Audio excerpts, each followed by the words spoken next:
नरेंद्र मोदी, लालू यादव, मुलायम सिंह, मायावती, इन सभी लोगों में आपको एक सिमिलरिटी जरूर दिखी होगी। जैसे कि इन सभी लोगों के अंदर में सेल्फ मोटिवेशन और करेज एकदम कूट-कूट के भरा हुआ था, जिसके कारण ये लोग उस मुकाम पे पहुंच पाए जहां पे कोई भी इंसान जहां से ये लोग आते हैं उसके बारे में सोचने की कल्पना भी नहीं कर सकता। इसलिए अगर आपको उस मुकाम पे पहुंचना है तो सबसे पहले तो आपके अंदर ये बिलीफ होना चाहिए कि आप उस चीज़ को अचीव कर सकते हो।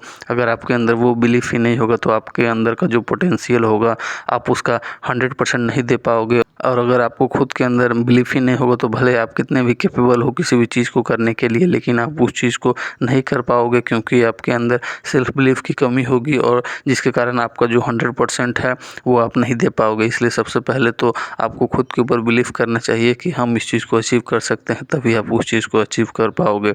और कभी भी अपने कॉन्फिडेंट लेवल को कम मत कीजिए और किसी से भी अपने आप को कंपैरिजन मत कीजिए, क्योंकि अगर आप ऐसा करते हो तो आप सामने वाले को अच्छा और अपने आप को उससे लो ग्रेड दिखाते। क्योंकि वर्ल्ड में इतनी पॉपुलेशन है, अगर आप अपने आप को हर किसी इंसान के साथ कंपेयर कीजिएगा तो आपसे कोई ना कोई बेहतर इंसान ज़रूर होगा इस दुनिया में। इसलिए अगर आप खुद किसी दूसरे और से कंपेयर करते हो तो इससे आपको लॉस ही होता है। आपका जो सेल्फ बिलीफ है वो आपका मोरल डाउन ही करता है। इसलिए आपको खुद से कभी भी दूसरे इंसान के साथ कंपेयर नहीं करना चाहिए और सेल्फ मोटिवेटेड रहना चाहिए। और किसी दूसरे एक्सटर्नल मोटिवेशन से आपको मोटिवेशन नहीं लेने की ज़रूरत है, क्योंकि अगर आप ऐसा करते हो तो वो मोटिवेशन आपको ज़्यादा देर तक सर्वाइव नहीं करता है। और आपको ऐसे सोर्स जो कि इंटरनल मोटिवेशन हो, जैसे कि आपको वो चीज़ें क्यों करनी है, इसलिए सबसे पहले तो आपका वाई क्लियर होना चाहिए। अगर आपका वाई क्लियर होगा तो हाउ एंड व्हाट आपका सब आ जाएगा। इसलिए आपके पास अगर रीज़न है कि आपको